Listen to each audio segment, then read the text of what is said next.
नमस्कार.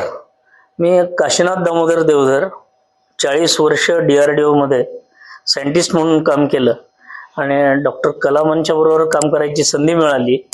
तर त्या निमित्ताने डॉक्टर कलामांच्या बद्दलची माहिती पण स्वाभाविकपणे मला मिळत गेली. आज मी डॉक्टर कलामांच्या बद्दलची माहिती थोडक्यात सांगावी असं ठरवलंय.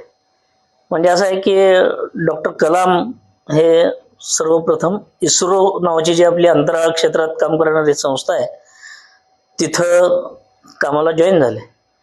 डॉक्टर विक्रम साराभाईंचा जो पहिल्या एक 8-10 शास्त्रज्ञांचा गट होता त्याच्यामध्ये एक प्रमुख नाव म्हणजे डॉक्टर कलामांचं होतं. आणि भारतामध्ये अवकाश क्षेत्रामध्ये संशोधन करायचं काम सुरू झालं. पण त्यावेळेला आपल्याकडं कुठल्याच प्रकारचं ज्ञान तंत्रज्ञान काहीच नव्हतं. फक्त डॉक्टर विक्रम साराभाई यांच्या मनामध्ये मात्र तीव्र इच्छा होती की भारत हा अंतरिक्ष क्षेत्रामध्ये निश्चित तंत्रज्ञान विकसित करायला सुरुवात केली पाहिजे. त्याचे खूप फायदे आहेत आणि भारताच्या गरीबातल्या गरीब माणसाला त्याचा फायदा झाला पाहिजे. म्हणून मग त्यांनी डॉक्टर कलामांची निवड केली आणि त्यांना अमेरिकेला पाठवलं. रॉकेट तंत्रज्ञान हे जे आपण सगळ्यात अवघड तंत्रज्ञान म्हणतो, जे भारतात नव्हतं त्यावेळेला, ते शिकण्यासाठी अमेरिकेत गेले. अमेरिकेमध्ये ते स्वाभाविकपणे मूळतः हुशार असल्यामुळं, कष्ट करायची तयारी असल्यामुळं त्यांनी खूप चांगल्या पद्धतीने ते यशस्वी झाले. कोर्स पूर्ण केला त्यांनी, रॉकेट तंत्रज्ञान हासिल केलं एका अर्थाने आणि ते भारतात परत यायला निघाले.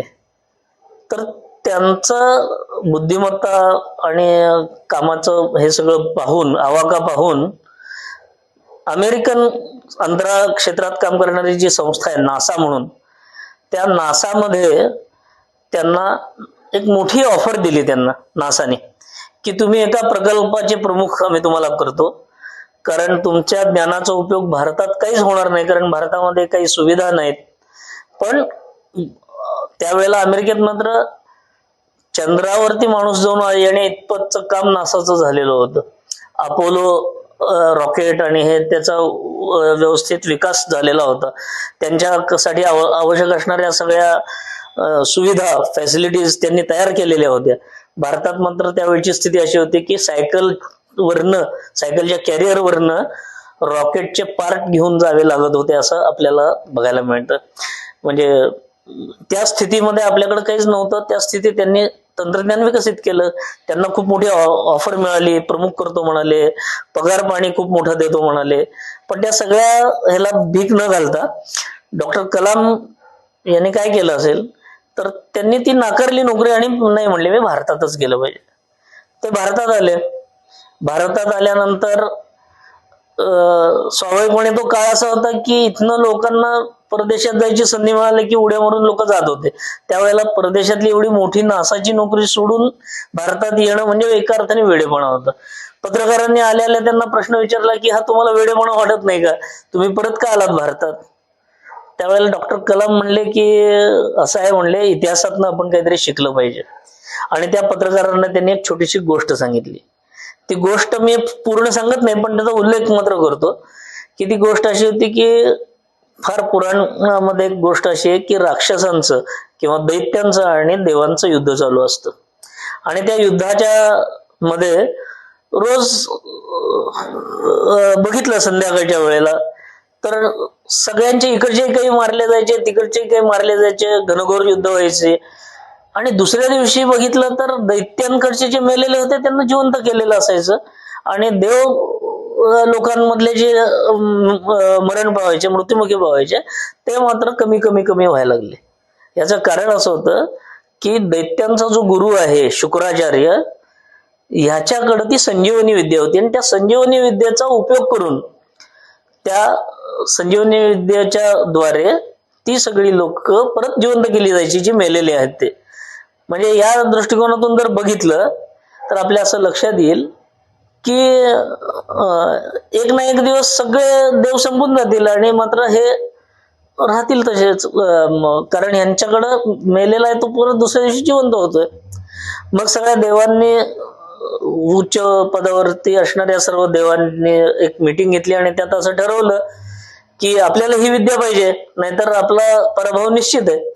आणि मग ती विद्या मिळवण्यासाठी डॉक्टर जसे हे असतात, तसं त्यातला एक हुशार मुलगा निवडून, म्हणजे आपले जे देवांचे गुरु जे आहेत बृहस्पती, त्यांचा मुलगा कचदेव, या कचदेवांना संजीवन विद्या शिकण्यासाठी पाठवलं. आणि कोणाकडे पाठवलं तर ज्यांच्याकडे ती विद्या आहे त्यांच्याकडनंच पाठवायला पाहिजे शिकण्यासाठी. म्हणून दैत्यगुरु शुक्राचार्यांकडं देवांचे जे कचदेव आहेत ते शिकायला गेले. आपल्या सगळ्यांना बाकी खोलात जाऊन माहित नाही, सांगत नाही, पण तुम्हाला सगळ्यांना माहित आहे की त्या शुक्राचार्यांची मुलगी असती देवयानी, त्यांचं प्रेमात पडते कचदेवांच्या, आणि सर्व प्रकारचं वैभव कचदेवांच्या पायाशी असतं एका अर्थाने. पण ज्या क्षणी संजीवनी विद्या मिळवतात कचदेव, एकही क्षण त्या दैत्य साम्राज्यामध्ये ते राहत नाहीत.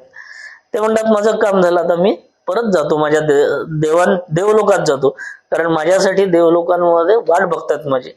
आणि ही भूमिका घेऊन अगदी ऐश्वर्याला लाथ मारून ज्याप्रमाणे कचदेव तिकडे गेले, डॉक्टर कलाम म्हणले की मला रॉकेट तंत्रज्ञान पाठवण्यासाठी अमेरिकेत पाठवलंय डॉक्टर विक्रम साराभाईंनी.